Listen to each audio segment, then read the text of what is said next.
He just wanted to grab a quiet drink after picking up art supplies for his daughter. Wearing a worn leather jacket and carrying the weight of years in his eyes, the middle-aged man walked into an upscale cocktail lounge only to be ridiculed by a young bartender, who assumed he was just another washed-up has been looking for free drinks. But when the woman in the navy dress uniform at the corner table stood up, walked over and asked him one simple question, "What was your call sign?" and heard the words "Desert Phantom," her whiskey glass slipped from her fingers and shattered on the marble floor. The entire bar fell silent. What happened next revealed a secret that had been buried in classified files for over 30 years. A story of sacrifice that would leave everyone in that room questioning what they thought they knew about heroes, and why some of them choose to disappear. Before we jump back in, tell us where you're tuning in from, and if this story touches you, make sure you're subscribed, because tomorrow, I've saved something extra special for you. The morning light filtered through the half-drawn curtains of the small apartment, casting long shadows across the hardwood floor. The space was modest but meticulously kept, with bookshelves lining one wall and a small kitchen tucked into the corner. Everything had its place. Everything served a purpose. Much like the man who lived there, Ryan Robinson stood at the kitchen counter, methodically preparing breakfast. His movements were precise, economical, the kind of efficiency that comes not from hurry, but from years of discipline. He cracked eggs into a bowl, whisked them with practiced ease, and poured them into a heated pan. The sizzle filled the quiet morning air. Behind him, soft footsteps pattered across the floor. He turned to see his daughter Sophie emerging from her bedroom. She was 9 years old, with dark hair that fell in tangles around her shoulders and eyes that held the same quiet intensity as her father's. She wore an oversized sweater and clutched a sketchbook against her chest. "Morning, sweetheart," Ryan said, his voice warm but measured. "Morning, Dad," she replied. Climbing onto one of the bar stools at the counter, he slid a plate of scrambled eggs and toast in front of her, along with a glass of orange juice. She set her sketchbook down and picked up her fork, but her attention was clearly elsewhere. "What are you working on?" Ryan asked, nodding toward the sketchbook. Sophie's face lit up. "It's for the art show at school next month. Mrs. Patterson said we can enter anything we want, and I'm doing a series on landscapes, but I need better colored pencils. The ones I have keep breaking." Ryan leaned against the counter, studying her face. Art had become her refuge over the past 2 years, ever since her mother passed. It was the one thing that seemed to quiet the storm inside her, the one place where she could express what words couldn't capture. "We'll get you new pencils," he said simply. Her eyes brightened. "Really? The good ones?" "The good ones," he confirmed. She smiled, and for a moment, the weight he carried felt a little lighter. Everything he did, every decision he made, was for that smile. After breakfast, Sophie returned to her room to get dressed for school while Ryan cleaned up the kitchen. As he washed the dishes, his mind drifted, a habit he'd tried to break, but never quite managed. The past had a way of creeping in during quiet moments. Uninvited but persistent, he'd been out of service for over a decade now, living a life so different from the one he'd known that sometimes it felt like two separate existences. The man he'd been then, the operative who moved through shadows and made impossible decisions, seemed like a character from someone else's story. But the scars remained, both visible and hidden. Reminders that the past never truly lets go. Sophie emerged from her room wearing jeans and a paint-stained hoodie, her backpack slung over one shoulder. "Ready?" Ryan asked. She nodded, and they headed out together. The drive to school was short, just 10 minutes through the tree-lined streets of Ashford Heights, a quiet suburb where nothing much happened and everyone knew their neighbors. It was exactly the kind of place Ryan had sought out when he left his old life behind. A place where he could fade into the background and focus on being a father. He pulled up to the curb, outside Maplewood Elementary, and Sophie unbuckled her seatbelt. "Don't forget," she said, turning to him. Art supplies. I won't forget, he assured her. She leaned over and hugged him quickly, then grabbed her backpack and hopped out of the car. Ryan watched as she joined the stream of students heading toward the entrance, her sketchbook tucked under her arm like a shield. She disappeared through the doors, and he sat there for a moment longer, watching the building as if he could see through its walls and make sure she was safe. Finally, he pulled away from the curb and headed back toward home. But as he drove, his thoughts returned to Sophie's request. Art supplies. The good ones. He knew exactly where to go. There was a specialty shop downtown, Bennett's Art Emporium, that carried professional-grade materials. He'd been there once before, shortly after they moved to Ashford Heights, and he remembered the quality of their stock. It would cost more than the basic supplies from the big box store, but Sophie deserved the best. She'd been through enough. Ryan glanced at the clock on the dashboard. It was still early, barely past 9. The shop wouldn't open until 10, which gave him time to finish a few errands. He stopped by the post office to mail a package, then swung by the grocery store to pick up ingredients for dinner. By the time he finished, it was 9:45. He parked on Main Street, a charming stretch of old brick buildings that had been revitalized in recent years. The art shop was nestled between a bookstore and a small cafe, its window display filled with canvases, brushes, and vibrant tubes of paint arranged like a rainbow. Ryan stepped inside, the bell above the door chiming softly. The shop was quiet, with only one other customer browsing near the back. The air smelled faintly of linseed oil and paper, a comforting scent that reminded him of Sophie hunched over her sketchbook at the kitchen table. A woman behind the counter looked up and smiled. "Good morning. Let me know if you need any help." "Thank you," Ryan replied, heading toward the section marked Drawing Supplies. He found the colored pencils easily, rows of them organized by brand and quality. He picked up a set of professional-grade pencils, the kind that wouldn't break under pressure, and examined the label. They were expensive, but worth it. As he stood there, turning the package over in his hands, a notification buzzed on his phone. He pulled it out and glanced at the screen. It was a text from his neighbor, Mrs. Calloway, an elderly woman who lived in the apartment next door and often checked in on him. Sophie. The message read, "Ran into your old friend at the market today. Sighed he's in town for a conference. Thought you'd want to know." Ryan frowned. Old friend. He didn't have many of those, at least not anymore. Most of the people he'd known from his previous life had either moved on or didn't know where to find him. He'd made sure of that. He typed back a quick reply. "Thanks for letting me know." But the message unsettled him. It was a reminder that no matter how far he ran, no matter how deeply he buried his past, it was always there, waiting just beneath the surface. He shook off the feeling and returned his attention to the task at hand.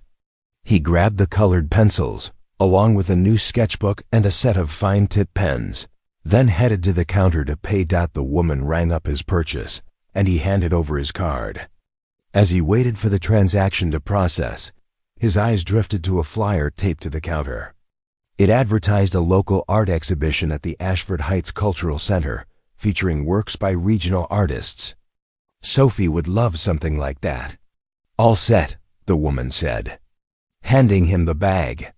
"Thank you," Ryan said, taking it and heading for the door. As he stepped back onto Main Street, the sun was higher now, warming the pavement.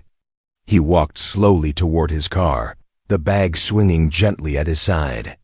His mind was already on the evening ahead, dinner with Sophie, maybe a movie afterward. But then his phone buzzed again. Another text, this time from an unknown number. He stopped in the middle of the sidewalk and opened the message. It was short, just 4 words. "We need to talk." Ryan stared at the screen, his jaw tightening. He didn't recognize the number, but the tone was unmistakable. Someone from his past had found him. He deleted the message and shoved the phone back into his pocket. Whatever it was, whoever it was, he wasn't interested. That life was over. He'd made his choice years ago, and he wasn't going back. But even as he climbed into his car and started the engine, a knot of unease settled in his chest. Because deep down, he knew the truth. The past never stays buried forever. Ryan drove home in silence, the bag of art supplies resting on the passenger seat beside him. The text message lingered in his mind like a shadow he couldn't shake. He told himself it was nothing, probably a wrong number or some automated scam. But the wording felt too deliberate, too personal. By the time he pulled into his parking spot outside the apartment complex, he'd almost convinced himself to forget about it. Almost. Preparing and narrating this story took us a lot of time. So if you are enjoying it, subscribe to our channel. It means a lot to us. Now back to the story. He grabbed the bag and headed upstairs, unlocking the door to the quiet apartment. The space felt emptier during the day when Sophie was at school, as if her absence left a vacuum that couldn't be filled. He set the art supplies on the kitchen counter, making a mental note to wrap them later as a surprise. The rest of the day passed slowly. Ryan tried to keep himself busy, tidying the already clean apartment, responding to a few work emails from his freelance consulting gig, even going for a run through the neighborhood. But no matter what he did, his thoughts kept circling back to that message. We need to talk. By late afternoon, he'd made a decision. He needed to get out, clear his head, do something normal. And there was one place in Ashford Heights where he could do that without drawing attention. The Copper and Oak was a cocktail lounge on the eastern edge of downtown, tucked away on a quieter street where the tourists rarely wandered. It wasn't flashy or pretentious, just a well-kept establishment with good drinks and a clientele that minded their own business. Ryan had been there a handful of times over the years, usually when he needed a moment to himself. A brief escape from the weight of responsibility. He picked up Sophie from school at 3, helped her with homework, and made dinner. They ate together at the small kitchen table, and she told him about her day, about the art project she was planning, and the friends she'd laughed with at lunch. He listened carefully, asking questions, offering encouragement, trying to be present even as his mind wandered. After dinner, Sophie retreated to her room to work on her sketches, and Ryan cleaned up the kitchen. When everything was done, he knocked softly on her door. "Hey, sweetheart," he said, poking his head inside. "I'm going to step out for a bit. Mrs. Calloway is right next door if you need anything, okay?" Sophie looked up from her sketchbook. "Where are you going?" "Just grabbing a drink downtown." "I won't be long." She studied him for a moment, her eyes too perceptive for a 9-year-old. "Are you okay, Dad?" He smiled, the kind of smile he'd perfected over the years, one that hid more than it revealed. "I'm fine. Just need a little air." She nodded slowly, then returned to her drawing. "Be safe." "Always," he said, and closed the door. 20 minutes later, Ryan walked through the entrance of the Copper and Oak. The interior was dimly lit, with exposed brick walls, dark wood beams, and soft jazz playing from hidden speakers. The bar ran along the left side of the room, polished and gleaming under the warm glow of pendant lights. A scattering of tables filled the rest of the space, most of them occupied by couples or small groups engaged in quiet conversation. Ryan chose a seat at the far end of the bar, away from the entrance and the other patrons. The bartender, a young guy in his mid-20s with a carefully groomed beard and a tight black shirt, approached with a practiced smile. "What can I get you?" he asked. "Whiskey," Ryan said. "Neat." The bartender's smile faltered slightly as he took in Ryan's appearance.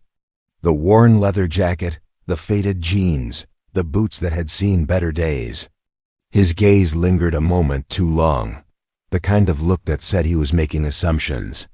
"Sure thing," the bartender said, his tone just a shade cooler than before. Ryan didn't react. He was used to it. People saw what they wanted to see, a man past his prime, someone who didn't quite fit in a place like this. It didn't bother him anymore. The bartender poured the drink and set it down in front of him, then moved away without another word. Ryan lifted the glass, swirled the amber liquid, and took a slow sip. The warmth spread through his chest, easing the tension he'd been carrying all day.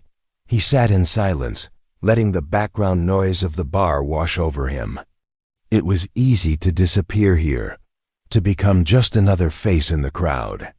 That was all he wanted, to be invisible, unremarkable, forgotten. But then he felt it, the prickling sensation at the back of his neck. The instinct that had kept him alive in places where a single mistake meant death. Someone was watching him. He didn't turn around. Instead, he raised his glass and took another sip, his eyes scanning the mirror behind the bar. And there, reflected in the glass, he saw her. She sat alone at a corner table near the far wall, partially obscured by shadow. She wore a navy dress uniform, the kind reserved for formal occasions, with ribbons and insignia that spoke of rank and experience. Her posture was ramrod straight, her hands folded neatly on the table in front of her. She looked to be in her late 40s or early 50s, with sharp features and eyes that seemed to miss nothing, and she was staring directly at him. Ryan's pulse quickened, though his expression remained neutral. He set his glass down slowly, his mind racing. There was no reason for someone like her to be in a place like this, no reason for her to be watching him. Unless she knew. He forced himself to stay calm, to act as if he hadn't noticed. But his instincts were screaming now, telling him that his quiet evening had just become something else entirely. The bartender returned, leaning casually against the bar. "Need a refill?" "Not yet," Ryan said, his voice even. The bartender lingered, glancing toward the woman in the corner. "That's Admiral Stratton," he said, lowering his voice as if sharing a secret. "She's been here a couple times this week. Some kind of naval conference happening at the convention center." Ryan nodded but said nothing. "Pretty intense, huh?" The bartender continued. "I mean, you don't see that kind of rank every day." "No," Ryan agreed quietly. "You don't." The bartender seemed to sense that the conversation was over and moved away, leaving Ryan alone with his thoughts. He took another sip of whiskey, his eyes still on the mirror. The woman, Admiral Stratton, hadn't moved. She was still watching, her gaze steady and unwavering. And then slowly she stood. Ryan's hand tightened around his glass. She was walking toward him. Every instinct told him to leave, to walk out the door and disappear into the night before she could reach him. But he stayed rooted to his seat, because running would only confirm what she already suspected. She stopped a few feet behind him, her reflection now fully visible in the mirror. For a long moment, neither of them spoke. The jazz music played on. The other patrons continued their conversations, oblivious to the tension that had suddenly filled the air. And then she said, in a voice that was calm but carried the weight of authority, "I don't believe we've met." Ryan turned slowly, meeting her gaze. Up close, he could see the lines around her eyes, the gray threading through her dark hair, the quiet strength that came from years of command. "I don't believe we have," he replied. She studied him for a moment, her expression unreadable. Then she extended her hand. "Admiral Victoria Stratton." He hesitated, then shook her hand. Her grip was firm, confident. "Ryan Robinson, mind if I join you?" she asked, though it was clear from her tone that it wasn't really a question. Ryan gestured to the empty stool beside him. "Be my guest." She sat down, smoothing her uniform as she did. And the bartender hurried over, suddenly attentive. "Admiral," he said, his tone noticeably more respectful than it had been with Ryan. "What can I get you?" "Whiskey," she said. "Same as him." The bartender nodded and quickly poured her drink, setting it down with a slight flourish before retreating once more. Admiral Stratton picked up her glass, but she didn't drink. Instead, She turned slightly toward Ryan, her gaze sharp and assessing. "You know," she said slowly, "I've spent the last 3 days at a conference full of officers, analysts, and strategists. But the moment I walked in here tonight, you were the only person in this room who caught my attention." Ryan kept his expression neutral. "I'm not sure I follow." "I think you do," she said. "Because the way you sit, the way you watch, the way you carry yourself, it's not something you learn in an office or a classroom. It's something you earn in the field." Ryan took a sip of his whiskey, buying himself a moment. "I'm just a guy having a drink." "No," Admiral Stratton said, her voice quiet but firm. "You're not." She set her glass down and leaned slightly closer, her eyes never leaving his. "So let me ask you something," she said. "What was your call sign?" The question landed like a stone dropping into still water. Ryan felt the ripples spread through him, cold and undeniable. He could lie, deflect, walk away. But something in her eyes told him she already knew the answer. And so, after a long pause, he said the words he hadn't spoken aloud in over a decade. "Desert Phantom." The moment the words left his mouth, Admiral Victoria Stratton's hand went slack. Her whiskey glass slipped from her fingers and fell, striking the polished marble floor with a sharp crack. The sound echoed through the lounge, silencing nearby conversations and turning heads. Amber liquid spread across, the white veining of the marble like a slow-motion painting, and shards of glass glittered under the pendant lights. But Admiral Stratton didn't move. She simply stared at Ryan, her face drained of color, her lips parted in a silent gasp. Ryan remained perfectly still, his own glass resting on the bar, his expression unreadable. He'd expected recognition, perhaps surprise, but not this. Not the look of someone who'd just seen a ghost. Step out of the shadows and speak its name. The bartender rushed over with a towel and dustpan, his movements frantic. "Admiral, I'm so sorry. Let me get that cleaned up. Are you okay?" She didn't answer. Her eyes were still locked on Ryan's, searching his face as if trying to reconcile the man sitting beside her with the legend she'd heard, whispered, in classified briefings and late-night strategy sessions. "Admiral?" The bartender repeated, his voice rising with concern. Finally, she blinked and tore her gaze away. "I'm fine," she said, her voice strained. "Just give us a moment." The bartender nodded quickly and dropped to his knees, sweeping up the glass and mopping up the spill. Other patrons had turned to look, their curiosity piqued by the disruption. A few whispered to each other, glancing between the woman in the navy uniform and the man in the worn leather jacket. Ryan leaned back slightly, creating space, giving her room to process. He knew what she was feeling because he'd seen it before. The moment when myth collided with reality, when the stories became flesh and blood. "Desert Phantom," she whispered, almost to herself. Then louder, more certain, "Your Desert Phantom." Ryan didn't confirm or deny. He simply watched her, waiting. Admiral Stratton took a deep breath, steadying herself. She glanced down at the bartender, who was still cleaning. Then back at Ryan. "We need to talk, privately." "I don't think that's a good idea," Ryan said quietly. "I'm not asking," she replied, her command voice returning. But then she softened, just slightly. "Please." Ryan considered his options. He could walk out right now, disappear into the night, and hope she didn't follow. But something told him it was already too late for that. She'd found him, and if she was who she claimed to be, she had the resources to find him again. "5 minutes," he said. She nodded and stood, straightening her uniform with practiced precision. "There's a private room in the back." "Follow me." Ryan hesitated, then picked up his glass and downed the rest of his whiskey in one swallow. He set the empty glass on the bar and stood, aware of the eyes following him as he walked behind Admiral Stratton toward the rear of the lounge. The bartender, now finished cleaning, watched them go with undisguised curiosity. A couple at a nearby table leaned in close, whispering urgently. The mood in the room had shifted from relaxed to tense, and Ryan could feel the weight of it pressing against his shoulders. Admiral Stratton led him through a doorway marked "Private Events" and into a small, dimly lit room. It was elegantly furnished with a round table, leather chairs, and soft lighting.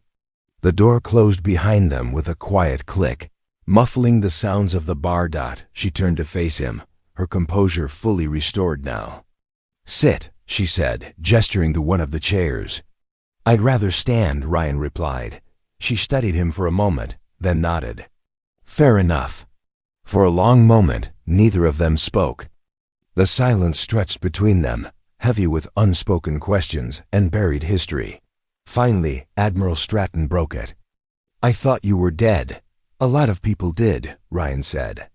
"The official record lists you as Kier, Operation Sandstorm 2011. No body recovered. Presumed lost in hostile territory."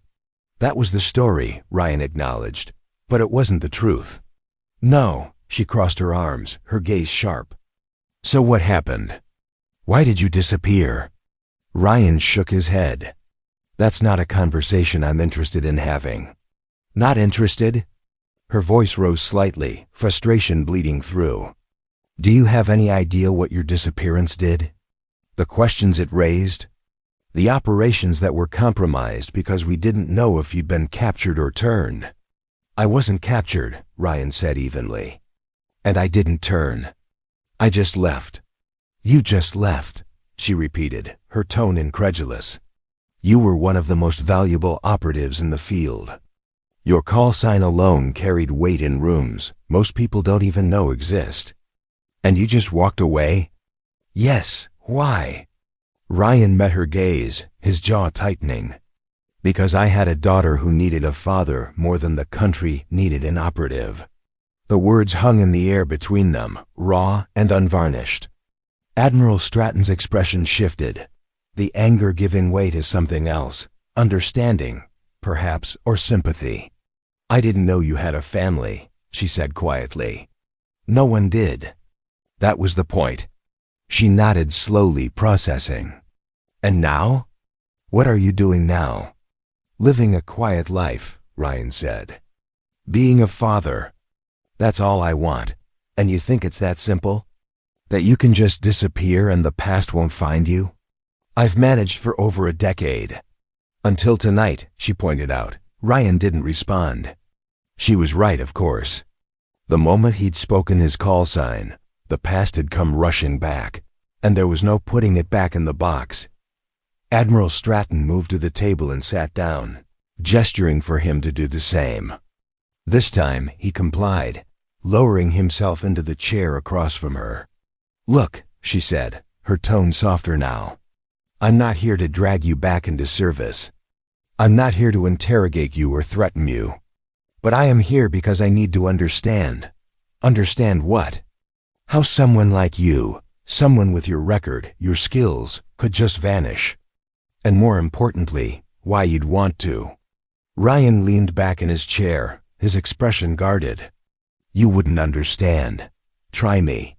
He was silent for a long moment, weighing his words. Finally, he spoke. "I spent 15 years in the field. 15 years making decisions that most people couldn't live with. I saw things, did things that I can't ever undo. And every time I came home, I brought a piece of that darkness with me." He paused, his gaze distant. "And then I became a father. And I realized that I couldn't be both. I couldn't be the man who disappeared into war zones and the man who tucked his daughter into bed at night. So I made a choice." Admiral Stratton listened in silence, her expression unreadable. "I chose her," Ryan continued. "And I'd make the same choice again." She nodded slowly. "I respect that. I do. But you have to understand, there are people who remember you. People who still talk about Desert Phantom like you're a legend. And when legends disappear, questions get asked." "Let them ask," Ryan said. "I'm not that man anymore. Aren't you?" She challenged. "Because the way you sit, The way you assess every exit in a room. The way you noticed me watching you before I even stood up. That's not something you unlearn." Ryan didn't respond. She was right again, and they both knew it. Admiral Stratton leaned forward, her elbows resting on the table. "I'm not your enemy, Ryan, but I am someone who needs to know if there's a threat. Because if someone like you can disappear, what's to stop someone less honorable from doing the same?" "That's not my problem," Ryan said flatly. "Maybe not, but it's mine." They stared at each other across the table, the tension between them thick and palpable. Outside, the sounds of the bar continued, muffled and distant, a reminder that the world kept turning even as their conversation hung in the balance. Finally, Admiral Stratton sat back and sighed. "All right, I'll leave you alone. But I need one thing from you first." "What?" "Confirmation. I need to know that you're not a threat, that you're not compromised, that you're exactly what you say you are, a father living a quiet life." Ryan's eyes narrowed. "And how do you propose I do that?" "Come to the Naval Conference tomorrow. Just for an hour. Let me introduce you to a few people. Let them see that you're real, that you're not a ghost. And then I'll leave you alone." "No," Ryan said immediately. "Ryan," I said no. "I'm not going back to that world, not even for an hour." Admiral Stratton's expression hardened. "Then you're going to have a problem. Because if I walk out of here tonight without answers, I'm going to have to file a report.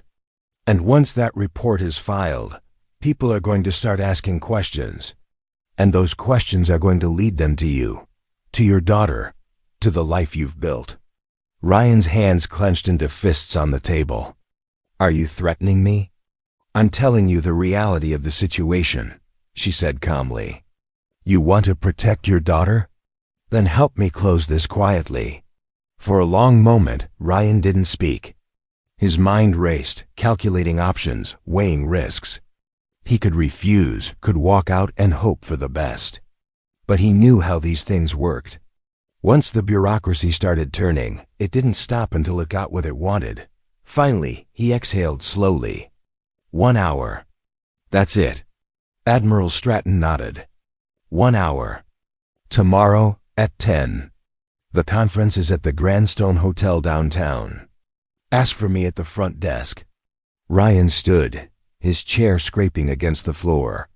"If this turns into anything more than what you're promising, I'm gone. And you won't find me again." "Understood," she said, rising as well. They stood facing each other for a moment. Two people from different worlds, bound together by secrets and history. Then Ryan turned and walked toward the door. As his hand touched the handle, Admiral Stratton called out, "Ryan." He paused but didn't turn around.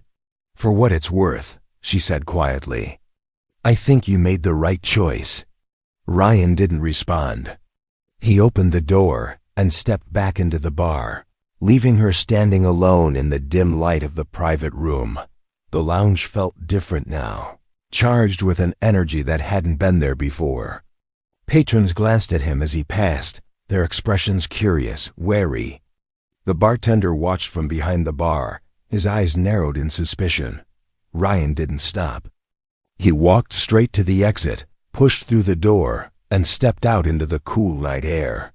The street was quiet, lit by the soft glow of street lamps and the neon signs of nearby businesses. He stood there for a moment, breathing deeply, trying to shake off the weight of the conversation. But it clung to him, heavy and inescapable. Desert Phantom. The name echoed in his mind, a relic from a life he'd tried so hard to leave behind. And now it seemed that life had found him. He pulled out his phone and checked the time. It was just past 9. Sophie would still be awake, probably working on her sketches. He needed to get home, needed to see her, to remind himself why he'd made the choices he had. But as he started walking toward his car, he couldn't shake the feeling that everything was about to change. Ryan drove home, through streets that felt unfamiliar despite having traveled them countless times. The conversation with Admiral Stratton replayed in his mind, each word dissected and analyzed. He'd agreed to 1 hour, just 1 hour at the naval conference. But already he could feel the carefully constructed walls of his new life beginning to crack. When he arrived at the apartment, Mrs. Calloway was standing in the hallway outside his door. Her silver hair pulled back in a neat bun, concern etched across her weathered face. "Ryan!" "Thank goodness," she said, wringing her hands. "Sophie had a nightmare about 20 minutes ago. I heard her crying through the wall. I knocked, but she wouldn't open the door. She just kept saying she wanted you." Ryan's chest tightened. "Thank you for checking on her." He unlocked the door and stepped inside, finding Sophie curled up on the couch, her sketchbook clutched to her chest, tear tracks still visible on her cheeks. The moment she saw him, she launched herself forward, wrapping her arms around his waist. "Dad, you were gone so long," she whispered against his shirt. "I'm sorry, sweetheart," he said, stroking her hair. "I'm here now. I'm not going anywhere." But even as he said the words, he knew they might not be true. Not anymore. He got her settled back in bed, sitting beside her until her breathing evened out and sleep claimed her once more. Then he retreated to the kitchen, poured himself a glass of water, and stood at the window, staring out at the quiet street below. His phone buzzed. A text from an unknown number. "Tomorrow, 10 a.m., don't be late. Admiral Stratton." Of course she had his number. People like her always found what they needed. He deleted the message and set the phone face down on the counter. But the knot in his stomach remained. The next morning arrived too quickly. Ryan made breakfast, packed Sophie's lunch, and drove her to school, all while maintaining the facade that everything was normal. But Sophie, perceptive as always, noticed the tension in his shoulders, the way his eyes kept drifting to the rear-view mirror. "Are you okay, Dad?" she asked as they pulled up to the school.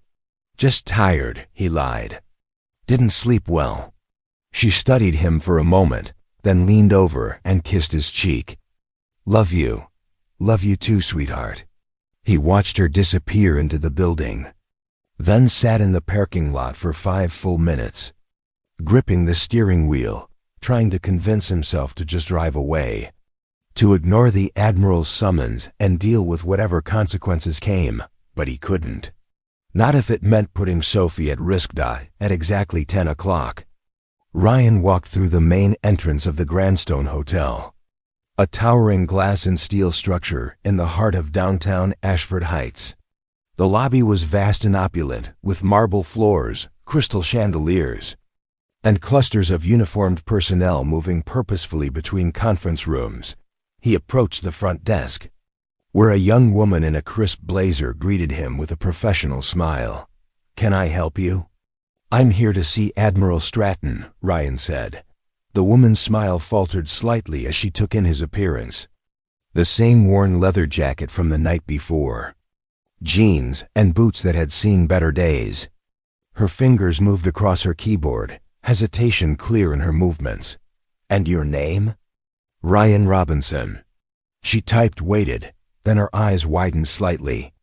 "Oh, yes, the Admiral is expecting you. 3rd floor, Wellington Conference Room. The elevators are just past the fountain." Ryan nodded his thanks and headed toward the elevators, aware of the looks he was getting from the uniformed officers passing by. He didn't belong here, and everyone knew it. The elevator ride to the 3rd floor felt longer than it should have. When the doors finally opened, he stepped into a carpeted hallway lined with conference rooms, each marked with brass plaques. He found the Wellington room at the end of the corridor and pushed through the heavy wooden door. Inside, Admiral Stratton stood at the head of a long table, surrounded by 5 other officers, all of them engaged in what appeared to be an intense discussion. Maps and documents were spread across the table, and a large screen on the wall displayed tactical data that Ryan recognized immediately despite the years that had passed. The conversation stopped the moment he entered. All eyes turned toward him, and the temperature in the room seemed to drop several degrees. Admiral Stratton straightened, her expression carefully neutral. "Gentlemen, this is Ryan Robinson. Ryan, these are some colleagues from the Naval Intelligence Division." One of the officers, a man in his 50s with steel-gray hair and a chest full of ribbons, stepped forward. His name tag read Captain Brennan. His eyes were cold, assessing. "Robinson," Brennan said, not extending his hand. "The Admiral says you have some background that might be relevant to our current situation." Ryan shot a look at Admiral Stratton, who gave him the slightest of nods. This was the price of her silence, his cooperation, his expertise, even if only for an hour. "I might," Ryan said carefully. "Might?" Another officer, younger, with sharp features and a suspicious glare, scoffed. "Admiral, with all due respect, who is this guy? He looks like he wandered in off the street." "Commander Hayes," Admiral Stratton said, her voice carrying a warning edge. "Mr. Robinson is here at my personal request. I'd appreciate it if you've extended him the courtesy of listening." Hayes crossed his arms but said nothing more. Captain Brennan circled around the table, studying Ryan like a specimen under glass. "The Admiral mentioned you had field experience. Care to elaborate?" "Not particularly," Ryan replied. A ripple of tension moved through the room. Brennan's jaw tightened. "Listen, I don't know what game you're playing, but this is a secure facility dealing with sensitive operations. If you don't have clearance, you need to leave." "He has clearance," Admiral Stratton interjected. "Or at least he did. Black level classification." The room went silent. Hayes' eyes narrowed. "Black level? That's reserved for—" "I know what it's reserved for," Admiral Stratton cut him off. She turned to Ryan. "Show them." Ryan hesitated. This was the moment, the point of no return. He could walk out now, refuse to play along, and let whatever consequences come. But Sophie's face flashed in his mind, her small hand clutching his, her voice saying, "Love you, Dad." Slowly, he reached into his jacket and pulled out a worn leather wallet. From it, he extracted a card, faded and creased, with a serial number and classification level that made two of the officers lean forward in disbelief. Captain Brennan took the card, examined it closely, then looked up at Ryan with new eyes. "This is authentic." "Of course it's authentic," Admiral Stratton said. Hayes stepped closer, his earlier hostility replaced by wary curiosity. "What unit?" Ryan didn't answer. "He operated under JSOC," Admiral Stratton said quietly. "Deep cover operations in hostile territories. His work was classified above top secret." Another officer, an older woman with kind eyes and graying hair, spoke for the first time. "What was your operational designation?" The room held its breath. Ryan looked at Admiral Stratton one last time, and she gave him a small, almost apologetic nod. "Desert Phantom," he said. The reaction was immediate. Hayes took an involuntary step back. Captain Brennan's expression transformed from skepticism to something closer to awe. The woman's hand went to her mouth. "You're lying," Hayes said, but his voice lacked conviction. "He's not," Admiral Stratton said firmly. "I verified his identity last night." Captain Brennan set the card down on the table with something approaching reverence. "Desert Phantom was a legend. They said he completed missions that entire teams couldn't pull off. They said he disappeared without a trace in 2011. "I did," Ryan said simply.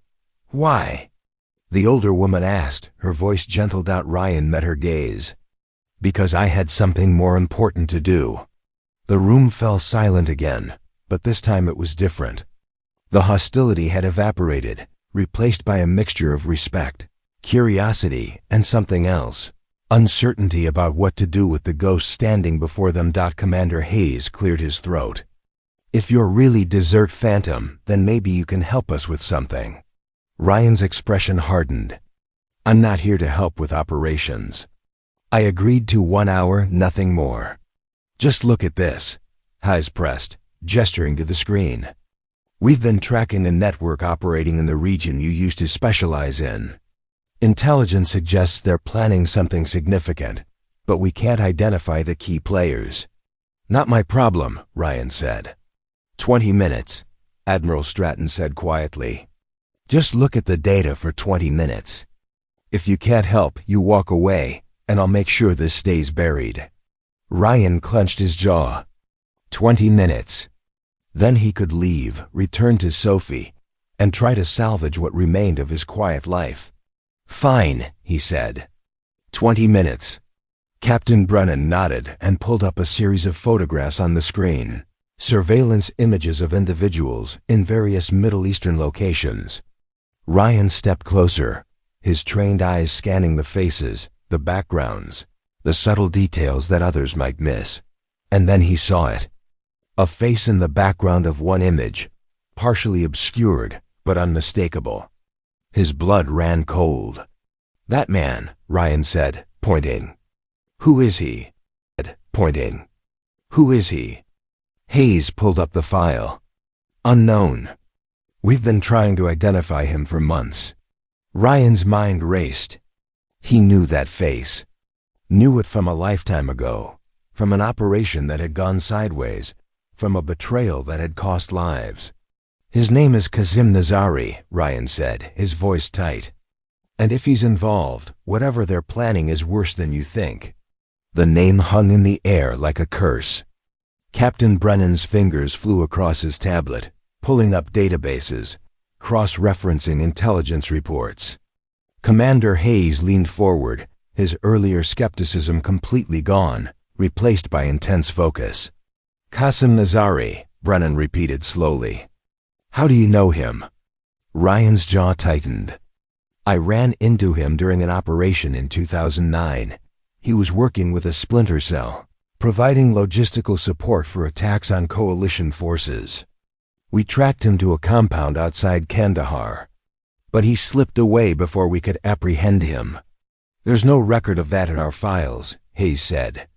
Suspicion creeping back into his voice. There wouldn't be, Admiral Stratton interjected. Desert Phantom's operations were compartmentalized. Most of his mission reports were destroyed or sealed at levels you don't have access to, Commander.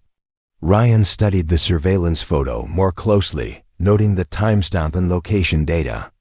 When was this taken? 3 weeks ago, the older woman, whose name tag identified her as Captain Yates, replied. Our assets spotted him meeting with known operatives in Beirut. We've been monitoring his movements since, but he's careful. Changes locations frequently, uses cutouts for communication. Ryan nodded absently, his mind already working through patterns, analyzing behaviors he'd spent years learning to predict. He's not just logistical support anymore. If he's meeting directly with operatives, he's moved up the chain. Probably running his own network now. That's our assessment as well, Captain Brennan said.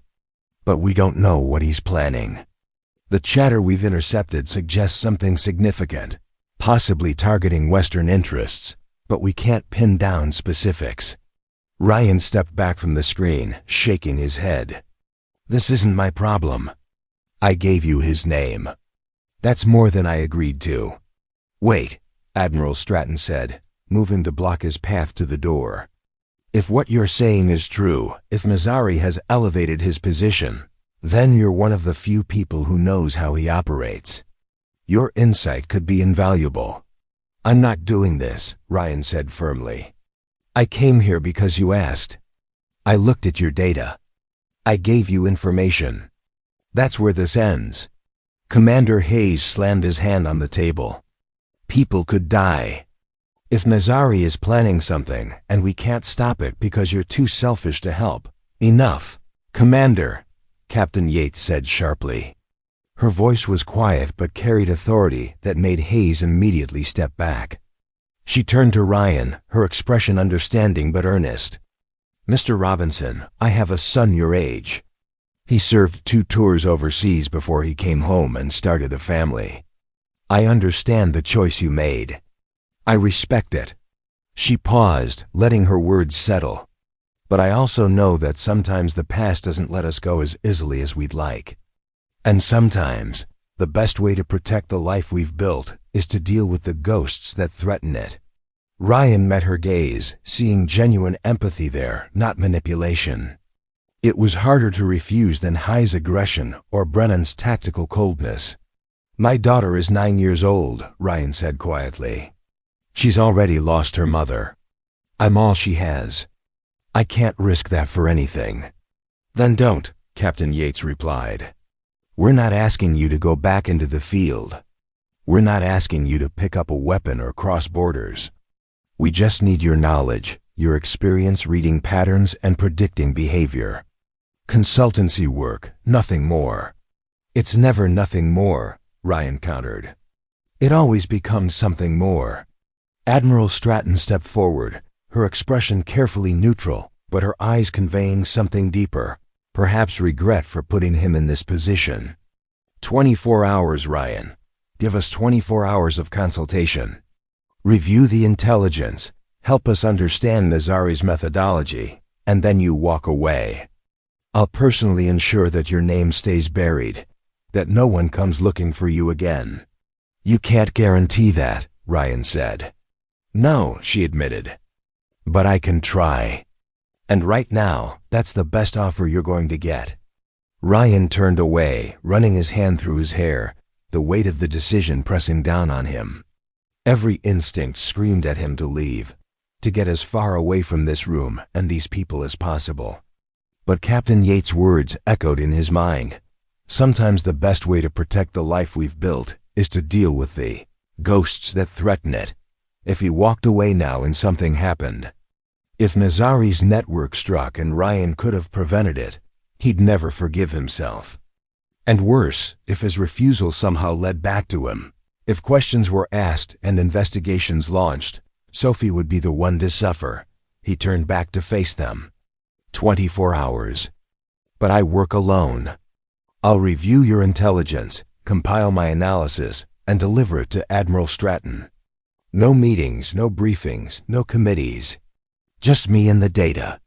Captain Brennan looked ready to object, but Admiral Stratton raised her hand. Agreed. We'll set you up in a secure workspace with access to all relevant files. You'll have everything you need. And after 24 hours this is done, Ryan said, his tone leaving no room for negotiation. You get my report, and I disappear. Permanently. Understood, Admiral Stratton said.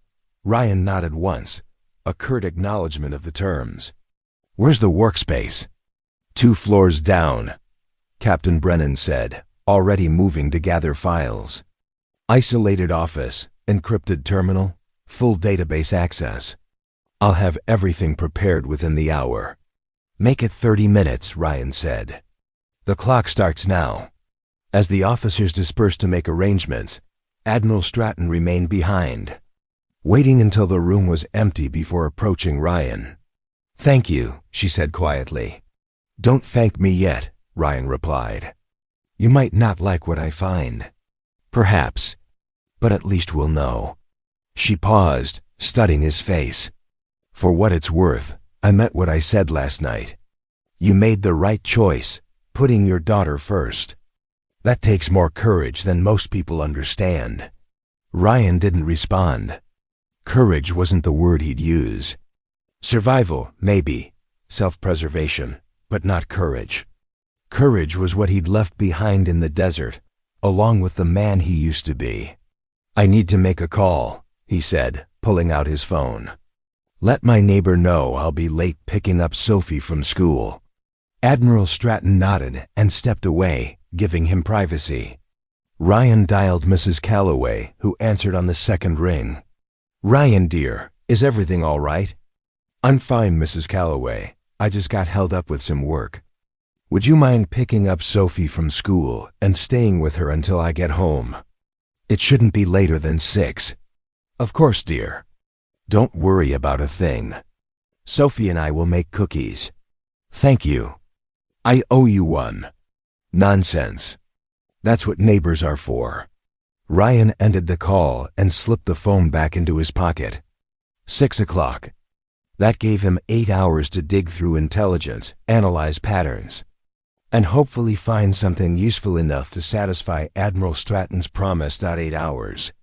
And then he could go home and pretend this had never happened, except he knew better than anyone that some things, once awakened, never went back to sleep. The workspace was exactly what Ryan had expected. Sterile, windowless, and equipped with technology designed to keep secrets locked away from the outside world. A single desk dominated the small room, topped with 3 monitors connected to an encrypted terminal. File folders were stacked neatly to one side, and a secure phone sat within reach. Captain Brennan had personally escorted him down, walking him through the security protocols and access codes. "Everything you need should be here," Brennan said, gesturing to the setup. "If you require additional resources, use the secure line. It connects directly to our operations center."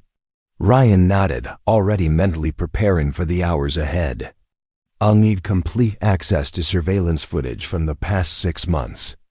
Any location where Nazari or his known associates appeared." "Already queued up on Monitor 2, Brennan replied. "Financial transactions, communication intercepts, and movement patterns are on Monitor 3. Background files and historical data are on the main screen." "Good," Ryan said. "Now leave me alone." Brennan's expression tightened, but he complied, exiting without another word. The door clicked shut, and Ryan was left in the artificial silence of the secure room, surrounded by the ghosts of a life he'd tried to leave behind. He sat down, cracked his knuckles, and began. The first 2 hours passed in focused intensity. Ryan moved through the data with the precision of a surgeon, isolating patterns, flagging anomalies, and building a mental map of Nazari's network. The man had indeed moved up in the world, evolving from a mid-level facilitator to someone orchestrating complex operations across multiple countries. But something was off. The intelligence was good, thorough even, but there were gaps. Meetings that didn't quite make sense, financial transfers that seemed too clean, communications that felt staged. Ryan leaned back in his chair, rubbing his eyes. He'd seen this before, the hallmarks of a deliberate misdirection.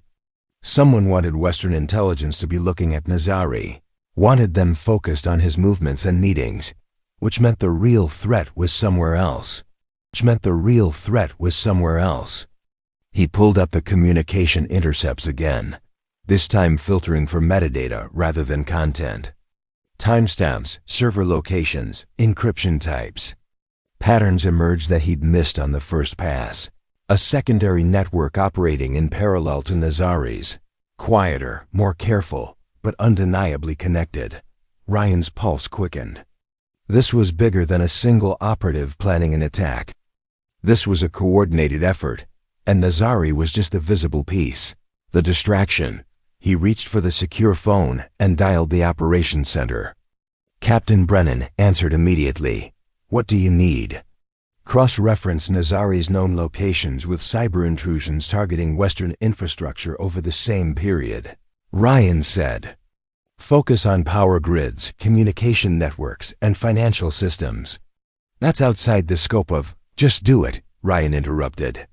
"And send the results down here as soon as you have them." He hung up before Brennan could respond and returned to the monitors. If his theory was correct, Nazari's network wasn't planning a traditional attack. They were setting up for something more insidious, something that would cause chaos without firing a single shot. 20 minutes later, the data arrived and Ryan's suspicions were confirmed. Every location where Nazari or his associates had appeared coincided with attempted or successful cyber intrusions. Small-scale incidents that had been attributed to random hackers or criminal groups. But when viewed together, they formed a clear pattern. Someone was probing defenses, testing vulnerabilities, preparing for a coordinated strike. Ryan's hands moved across the keyboard with renewed urgency. He needed to identify the primary target, the weak point they were most likely to exploit. His eyes scanned through infrastructure reports, security assessments, and incident logs, looking for the thread that would tie everything together. And then he found it. A power distribution facility in the northeastern corridor, recently upgraded with new systems but still running legacy software that hadn't been fully patched. It was the perfect target, critical infrastructure with just enough vulnerability to exploit. Ryan grabbed the secure phone again. "I need to speak with Admiral Stratton, now." "She's in a briefing." "I don't care." "Get her." There was a pause. Then the line clicked and Admiral Stratton's voice came through. "What is it, Ryan?" "Nazari is a distraction. There's a secondary network coordinating cyber attacks on infrastructure. I think they're planning to hit the Riverside Power Distribution Facility within the next 72 hours. Silence on the other end. Then, "Are you certain?" "As certain as I can be without being inside their operation. The pattern is clear. Every movement Nazari has made over the past 6 months has correlated with cyber probing. They're not planning a bombing or an assault. They're going to take down critical systems and let the chaos do the rest." "I'll alert the relevant agencies," Admiral Stratton said, her voice tense. "Good work, Ryan." "Don't celebrate yet," Ryan replied. "If I'm right, they already have people in place. You need to move fast." He ended the call and leaned back in his chair, exhaustion suddenly crashing over him. He glanced at the clock on the wall. 4:30. He'd been at this for over 6 hours. And his 24-hour commitment was barely a quarter complete. But more than that, he'd just re-entered the world he'd sworn to leave behind. And he knew, with a sinking certainty, that it wouldn't let him go easily this time. His phone buzzed. A text from Mrs. Calloway. "Sophie is home. We're making chocolate chip cookies. She's asking when you'll be back." Ryan typed a quick response. "Soon. Tell her I love her." He set the phone down and stared at the monitors, at the evidence of threats and dangers that most people would never know existed. For years, he'd been one of the people standing between chaos and order. And then he'd walked away, chosen peace over duty, his daughter over the mission, but now, sitting in this windowless room surrounded by secrets. He wondered if that choice had ever really been his to make. The call came at 11:47 p.m. Long after Ryan had returned home, tucked Sophie into bed, and tried to convince himself that his part in this was finished. He'd delivered his analysis to Admiral Stratton, provided actionable intelligence, and fulfilled his 24-hour commitment with time to spare. But the phone was ringing, and he knew what it meant before he even looked at the screen. He stepped out onto the small balcony, closing the door quietly behind him so as not to wake Sophie. "This better be important." Admiral Stratton's voice was tight, controlled, but Ryan could hear the stress underneath. "We have a situation. Federal agents moved on the power facility 2 hours ago based on your intelligence. They found evidence of tampering, exactly as you predicted. But something went wrong." Ryan's grip tightened on the phone. "What happened?" "The operatives we were tracking went dark. All of them simultaneously. Nazari included. It's like they knew we were coming. They had a contingency," Ryan said, his mind already racing through possibilities. "You spooked them, so they activated their backup plan. That's our assessment as well. But we don't know what that plan is, and we're running out of time to figure it out." She paused. "I need you to come back in, tonight." "No," Ryan said immediately. "I gave you what you needed. I'm done." "Ryan, listen to me. 3 hours ago, we intercepted chatter suggesting an imminent action. Not the power facility, something else. But the communication was fragmented, coded in a way our analysts can't break. Captain Yates thinks it's a dialect-specific cipher, something that would require operational knowledge of the region. Then find someone else with that knowledge. There is no one else.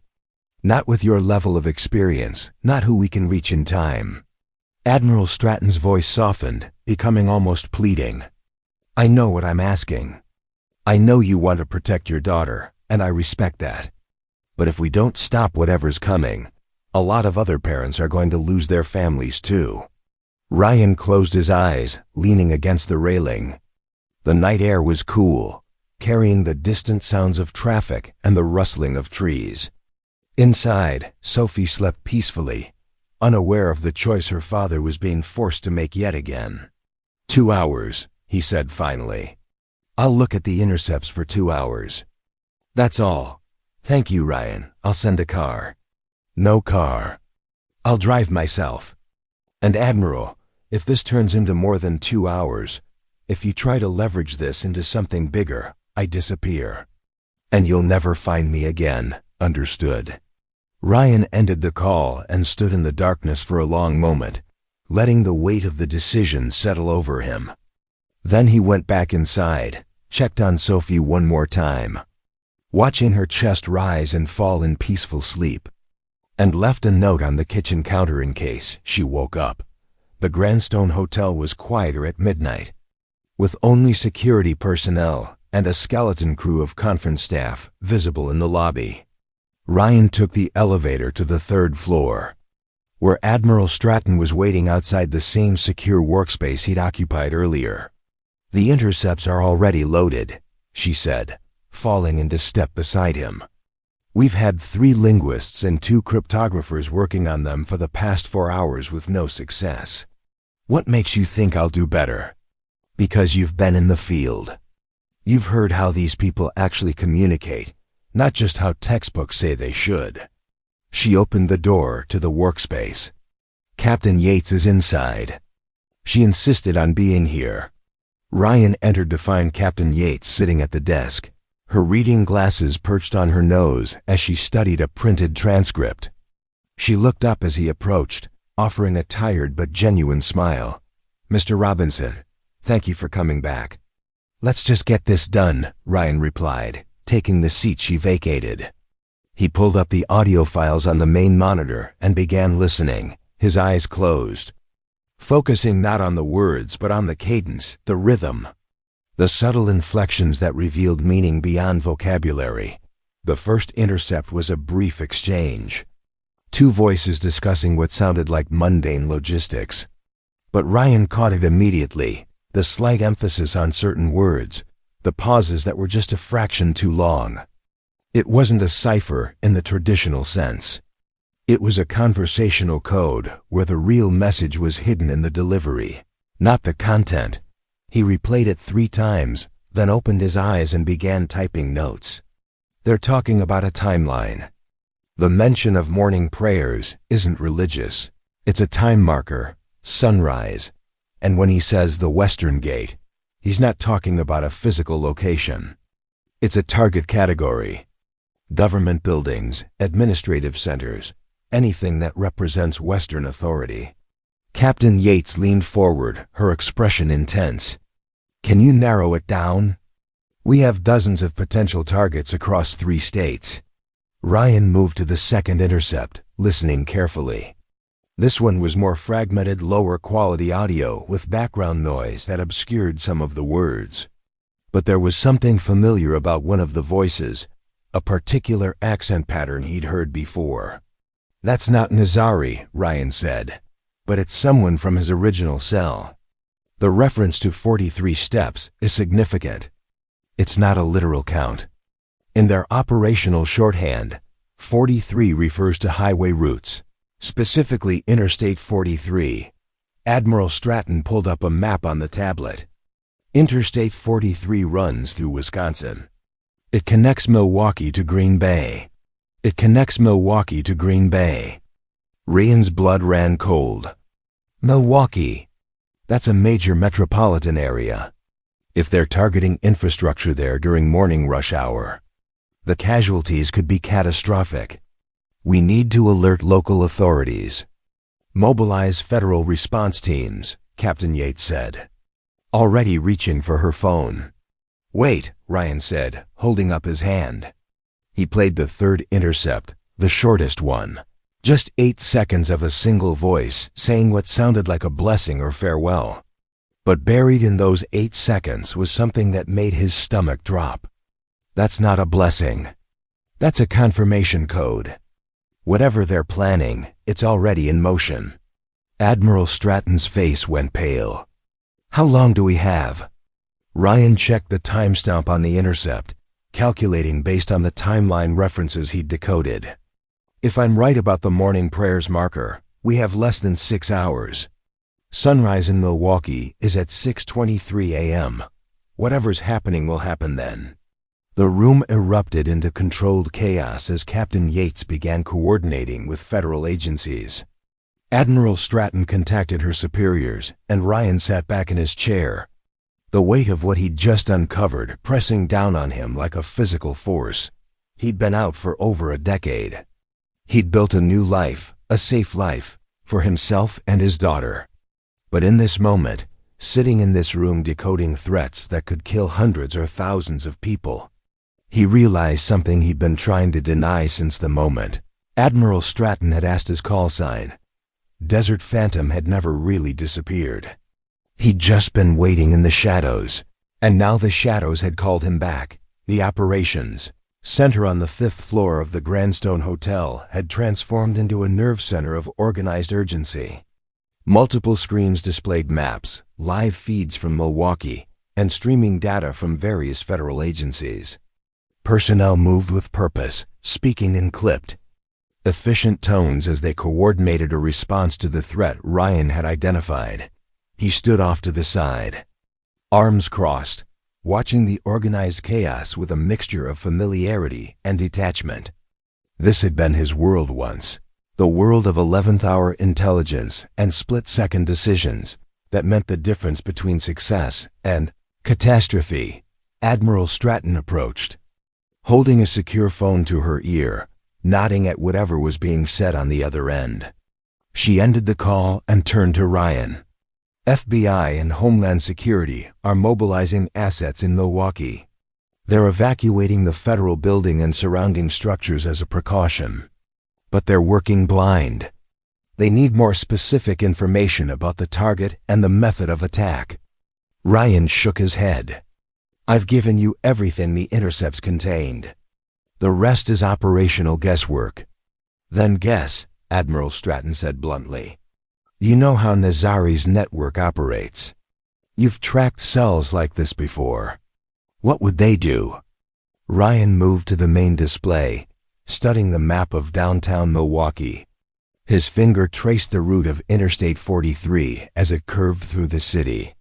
They wouldn't go for a traditional explosive device.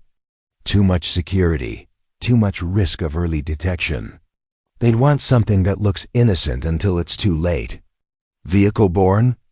Captain Yates suggested, joining them at the display. Possibly, but more likely chemical or biological. Something that disperses through the air during rush hour when people are most concentrated. He zoomed in on a cluster of buildings near the interstate. If I were planning this, I'd target the ventilation systems of high-occupancy structures. Office buildings, transit stations, places where you can introduce a contaminant that spreads before anyone realizes what's happening. Commander Hayes, who'd been coordinating with field agents, turned from his console. That's a lot of ground to cover with limited time. We can't secure every building in downtown Milwaukee in 6 hours. You don't need to secure every building, Ryan said. You need to find where they've already positioned their assets.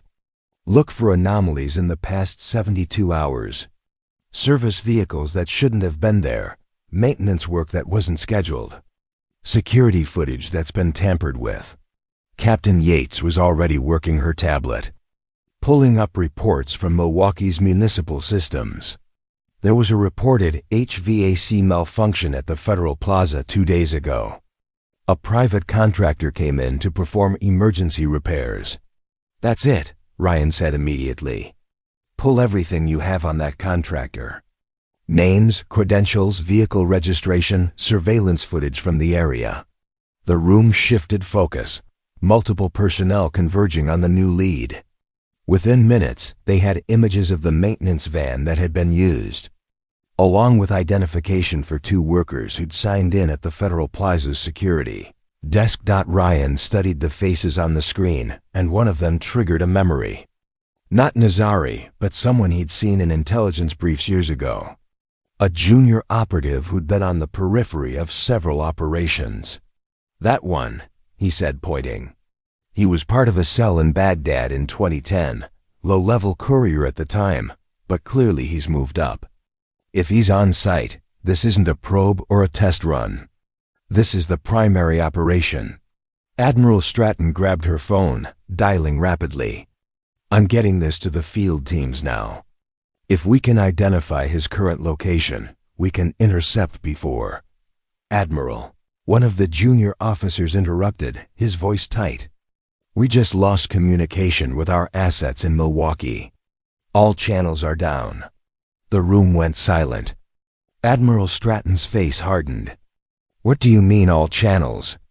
Every frequency we were using to coordinate with local and federal teams. They're either jammed or someone's activated a countermeasure. The officer's hands moved frantically across his keyboard. I'm trying to re-establish on backup protocols. But it's going to take time. Time we don't have, Captain Yates said grimly. Ryan felt a cold clarity settle over him. The same clarity that had guided him through impossible situations in the field. They know we're coming. Somehow they know, and they've cut our communication to buy themselves time to execute. How is that possible? Commander Hayes demanded. This operation has been compartmentalized. Only people in this room had access to the full intelligence. It doesn't matter how, Admiral Stratton said sharply. What matters is we have federal agents moving into a situation with no communication and no backup. We need alternatives now. Ryan's mind raced through options, protocols, backup plans that existed for exactly this scenario. There's an Air National Guard base 40 minutes from Milwaukee. If you can get authorization, they can deploy a tactical response team with their own secure communications. That kind of authorization takes hours we don't have, Captain Yates said. Not if it comes from someone with override authority. Ryan turned to Admiral Stratton. You have that authority. She hesitated for only a second, then nodded. Make the call. As she moved to contact the Air National Guard, Ryan turned back to the maps, his mind still working through the tactical situation. Even if they got response teams mobilized, they'd be arriving with incomplete information, moving into a hostile situation where the enemy knew they were coming. He thought of Sophie, safe at home with Mrs. Calloway, probably still asleep, unaware that her father was standing in a room full of people trying to prevent a catastrophe. He'd promised her he'd always come home, that he'd never leave her the way her mother had, but he'd also promised himself that he'd never let innocent people suffer when he had the knowledge and ability to help them. I need secure transportation to Milwaukee, Ryan said quietly. Admiral Stratton turned, her expression shocked. What? You heard me. I need to be on the ground. Your teams are going in without adequate intelligence, and communication is compromised. I'm the only one who knows enough about Nazari's operational patterns to adapt in real time. Absolutely not, Admiral Stratton said firmly. You're a consultant, not a field operative. And you made it very clear that you're not going back into that life. Things change. Ryan met her gaze steadily. You said it yourself. A lot of parents are going to lose their families if we don't stop this. That includes mine if this operation succeeds and triggers others like it. I can't sit in this room while people die because I was too afraid to do what I know how to do. Captain Yates stepped forward, her voice gentle but serious. Ryan, I understand what you're feeling, but you have a daughter who needs you. Going into the field isn't just dangerous, it's potentially suicidal given the circumstances. I know, Ryan said simply, but if I don't go and people die, I won't be able to look at her and pretend I did everything I could. She deserves better than a father who hid when he could have made a difference. The room was silent, everyone understanding the weight of what he was saying. Finally, Admiral Stratton exhaled slowly. If I authorize this, you follow protocols. You coordinate with the teams on the ground, you don't go rogue, and the moment the situation is secure, you extract. Understood? Understood. She held his gaze a moment longer, then nodded. I'll have a helicopter ready in 15 minutes. God help us both if this goes wrong. As personnel moved to arrange his transportation, Ryan stepped aside and pulled out his phone. He sent a text to Mrs. Calloway. Emergency came up with work. Please stay with Sophie until I get back. I'll explain everything when I can.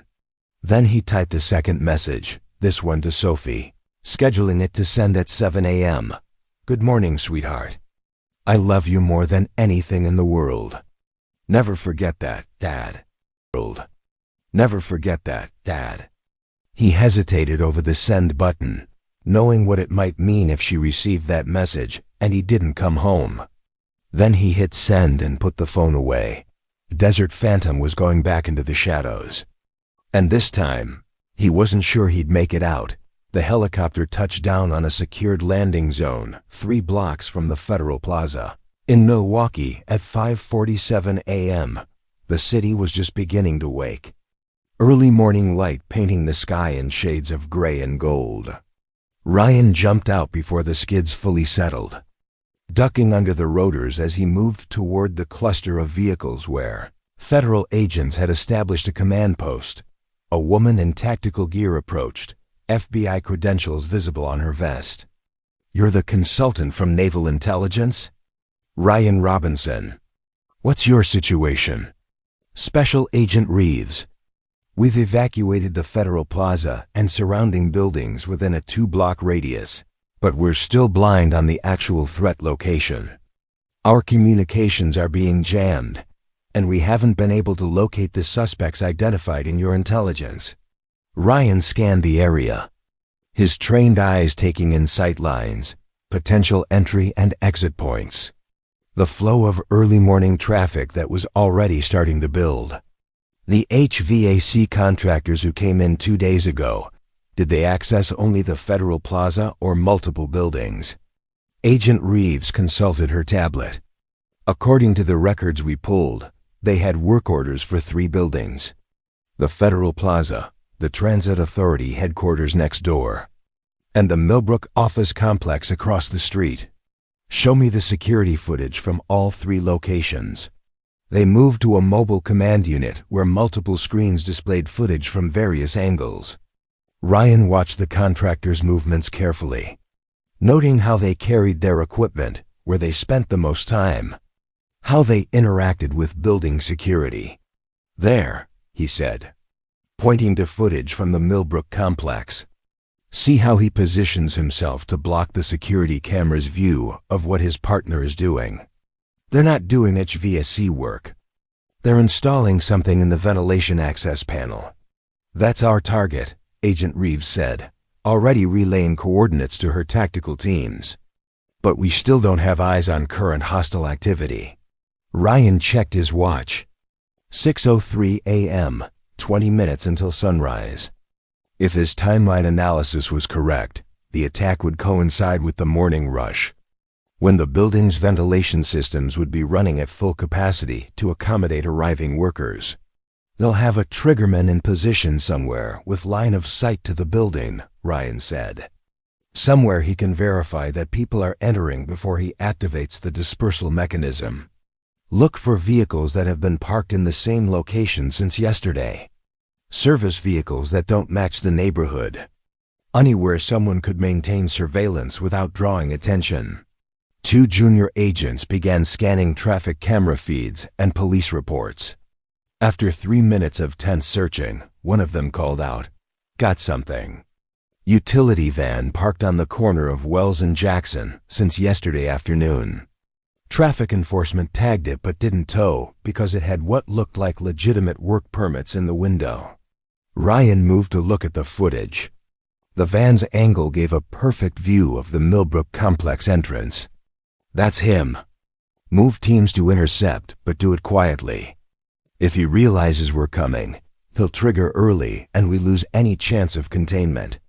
Agent Reeves coordinated the approach, directing 2 tactical teams to converge on the van from different directions while a third team prepared to breach the Millbrook complex and secure the ventilation system. Ryan watched the operation unfold on multiple screens, his heart rate steady despite the adrenaline coursing through his system. This was the part he'd been good at, the calm in the center of chaos, the ability to process multiple variables simultaneously and make decisions that others couldn't. The tactical team approached the utility van, weapons ready but held low to avoid spooking the suspect. Through the helmet camera feeds, Ryan could see a figure in the driver's seat, hunched over what looked like a mobile device. "He's got a trigger," Ryan said. "Remote detonator or activation switch. Your team needs to breach immediately before he realizes they're there." The team leader acknowledged and gave the signal. Agents moved in synchronized precision, yanking open the van's door and pulling the suspect out before he could react. The mobile device clattered to the pavement, and agents immediately secured it while others restrained the struggling operative. "Device secured," came the report through the radio. "Suspect in custody." But Ryan wasn't relaxing yet. "Check for a dead man switch or a timer backup.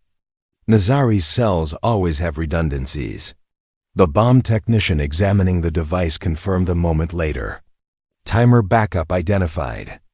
Set to activate in 8 minutes, regardless of manual trigger." "Get your people into that building now," Ryan told Agent Reeves. "They need to locate and neutralize the dispersal device before that timer reaches 0. The breach team hit the Millbrook complex entrance, moving swiftly through the lobby and up the stairwells to the mechanical room on the 3rd floor where the VA access was located. Through their body cameras, Ryan could see them cutting through the access panel and exposing the device within. A canister connected to a battery pack and timer. Exactly as he'd predicted. "Bomb tech to me," the team leader called. The specialist moved in, examining the connections with practiced precision. Ryan watched the timer on the screen. 4 minutes, 30 seconds. "It's a binary chemical device," the bomb tech reported. 2 separate chambers that will mix when the timer activates, creating the dispersal agent. "I can disarm it, but I need time." "You have 4 minutes, Agent Reeves said, her voice tense. "I need 6. The number hung in the air like a death sentence. Ryan's mind raced through options, scenarios, alternatives. Then he saw it, a detail in the device's construction that triggered a memory from an intelligence brief years ago. "The battery pack," Ryan said urgently. "Check if it's on an isolated circuit or if it's connected to the building's power supply." The bomb tech examined the connections. "It's isolated. Why?" "Because that's the vulnerability. Nazari's cells use isolated power sources so building shutdowns can't disable their devices. But it also means if you disconnect the battery before disarming the mechanism, the timer resets to default, which on devices like this is usually 10 minutes. The bomb tech paused. "That would work, but if I'm wrong about the reset default, disconnecting the battery could trigger immediate activation." "You're not wrong," Ryan said with certainty. "I've seen this exact device configuration before. Disconnect the battery." Agent Reeves looked at him, her expression searching. "You're sure?" "I'm sure." She nodded. "Do it." The bomb tech reached in with wire cutters and severed the battery connection. For one heart-stopping moment, nothing happened. Then the timer display flickered and reset to 10 o'clock. Collective exhales of relief came through multiple radio channels. The bomb tech proceeded with the careful work of disabling the device completely, this time with adequate time to do it safely. Ryan stepped back from the command unit, feeling the adrenaline finally beginning to ebb. Around him, federal agents were securing the scene, processing the suspect, and coordinating with local authorities to begin the all-clear process. Agent Reeves approached, extending her hand. "I don't know who you are or where you came from, but you just saved a lot of lives today." Ryan shook her hand. Just doing what needed to be done. That was more than just consulting, she said, studying him. That was field experience, the kind that doesn't come from textbooks or training exercises. Whatever your story is, I'm glad you were here. Before Ryan could respond, Admiral Stratton's voice came through his earpiece. Ryan, we've been monitoring from Ashford Heights. Outstanding work. When you're finished with the debrief, the helicopter will take you home. Home, the word resonated through him with unexpected power. Sophie would be waking up soon, probably wondering where he was, maybe worried despite Mrs. Calloway's reassurances. Understood, he said. I'll be ready in 30 minutes. He turned to find Captain Yates had arrived on scene, having flown in on a second helicopter. She approached with an expression of profound respect. Mr. Robinson, what you did here today, that's the definition of heroism. Not just the tactical work, but the choice to come back, to put yourself in danger for people you've never met. I'm not a hero, Ryan said quietly. I'm just a father who couldn't live with himself if he didn't try. That's exactly what makes you one, Captain Yates replied. And for what it's worth, your daughter is lucky to have you. Ryan managed a small smile. I'm the lucky one. She's the reason I do any of this. As the sun rose fully over Milwaukee, painting the city in warm morning light, Ryan stood among the federal agents and tactical teams. No longer an invisible ghost, but a man who'd stepped into the light to do what was necessary. Desert Phantom had completed one more mission, and this time, he was going home. The helicopter ride back to Ashford Heights gave Ryan time to process everything that had happened. Below, the landscape shifted from urban to suburban to the tree-lined streets of his quiet neighborhood. By the time they landed at a small private airfield on the outskirts of town, it was nearly 8:30 a.m. It was nearly 8:30 a.m. A car was waiting to take him home. As he rode through familiar streets, he pulled out his phone and saw several messages from Mrs. Calloway, and one from Sophie, sent just 10 minutes earlier. Dad, where are you? Mrs. Calloway says you had work, but you never have work this early. I'm worried. He typed back quickly, on my way home now, sweetheart. I'll explain everything. Love you. When the car pulled up to his apartment building, Sophie was sitting on the front steps with Mrs. Calloway beside her. The moment she saw him, she jumped up and ran, crashing into his arms with enough force to nearly knock him back a step. Dad, you scared me, she said, her voice muffled against his chest. I know, baby girl. I'm sorry. Something came up that I had to handle. He pulled back to look at her face, brushing a strand of hair behind her ear. But I'm home now. Mrs. Calloway approached, her expression knowing. I'll leave you two alone. Ryan, if you need anything, you know where to find me. Thank you, he said sincerely. For everything. She nodded and headed back into the building, leaving Ryan and Sophie alone on the steps. What kind of work emergency happens in the middle of the night? Sophie asked, her 9-year-old logic cutting straight to the heart of things. Ryan sat down on the steps, and she settled beside him, her hand finding his. The kind where people needed help, and I was one of the few who could give it. Were you in danger? He considered lying, protecting her from the truth. But she deserved better than that. Yes, but I was careful, and I had good people watching my back. Sophie was quiet for a moment, processing. Is it over now? The dangerous thing? This one is. But sweetheart, I need to talk to you about something. He turned to face her fully. When I was younger, before you were born, I had a different job. One that sometimes meant going to dangerous places and doing difficult things to help keep people safe. Like a superhero? She asked, her eyes widening slightly. Not quite, he said with a small smile. More like someone who worked in the shadows so other people could live in the light. I stopped doing that job a long time ago because I wanted to be here for you. To be your dad and nothing else.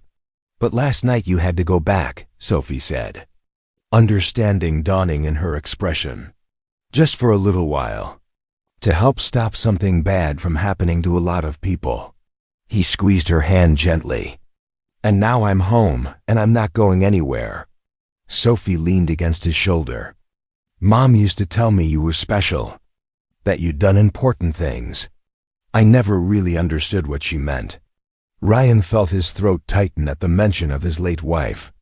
Your mom was special too.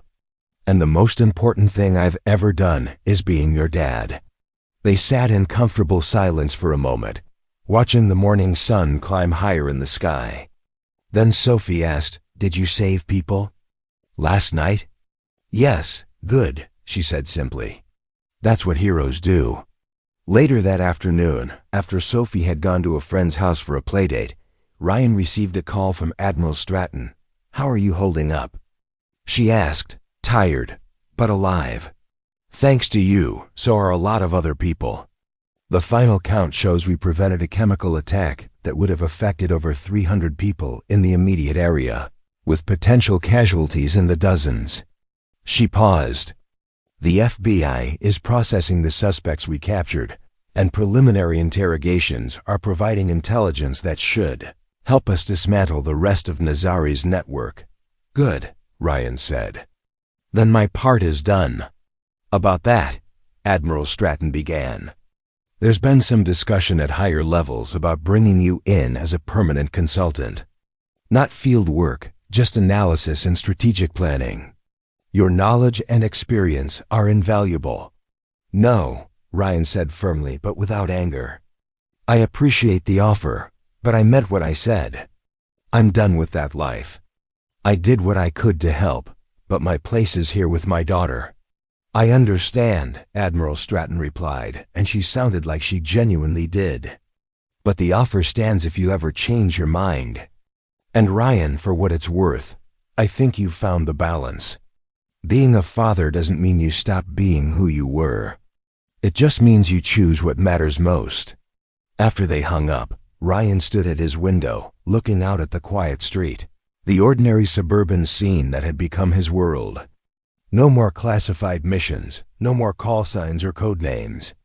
Just a father, a home, and a daughter who needed him. His phone buzzed with a final message from Admiral Stratton. One more thing. The bartender from the Copper and Oak has been asking questions about you. Apparently, word spread about what happened that night. I've taken care of it, but you might want to find a new place for quiet drinks. Ryan smiled slightly. Desert Phantom had become a ghost again. But this time by choice, not by circumstance, that evening.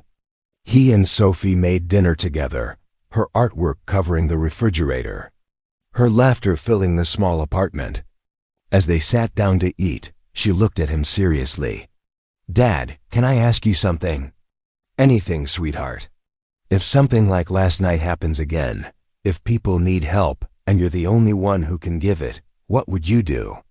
Ryan considered the question carefully, knowing she deserved an honest answer. I'd make sure you were safe and taken care of first. And then I'd do what I could to help, because that's what good people do when they have the ability. But I'd always come back to you. That's a promise. Sophie nodded, satisfied. Okay, because you're my dad first, right? Everything else is second. Always, Ryan said, reaching across the table to take her hand. You're my first priority, my only priority. Nothing will ever change that. Later, after Sophie had gone to bed, Ryan sat on the balcony under the stars, a cup of coffee growing cold in his hands. He thought about the path his life had taken, from Desert Phantom to single father, from classified operations to parent-teacher conferences. Some might see it as a step down, a waste of his skills and training. But as he listened to the quiet sounds of the night and thought about his daughter sleeping safely inside, he knew the truth. This was the mission that mattered most. And unlike the missions of his past, this one had no end date, no extraction plan, no exit strategy. This was the mission he'd spend the rest of his life completing. And for the first time in years, that thought brought him not fear or regret, but peace. Desert Phantom had finally found his way home. And home, it turned out, was exactly where he belonged. Up next, you've got 2 more standout stories right on your screen. If this one hit the mark, you won't want to pass these up. Just click and check them out. And don't forget to subscribe and turn on the notification bell so you don't miss any upload from us.